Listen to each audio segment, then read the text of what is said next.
us.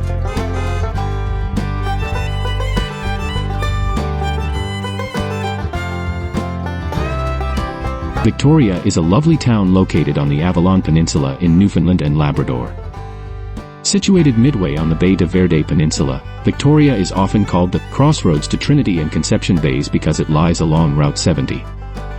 Victoria has a rich history dating back to the 19th century. In 1817, it was known for its lumber and firewood.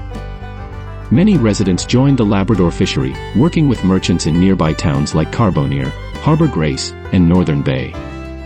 Moving into the 20th century, Victoria offered employment opportunities in lumbering, the railway, and mining at Belle Island and Cape Breton.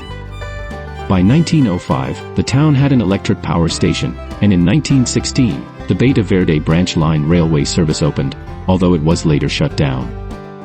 Today, Victoria's economy includes agriculture, forestry, manufacturing, and construction.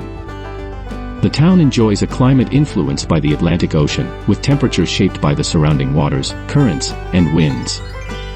Thank you for joining us in discovering the beauty and history of Victoria, Newfoundland.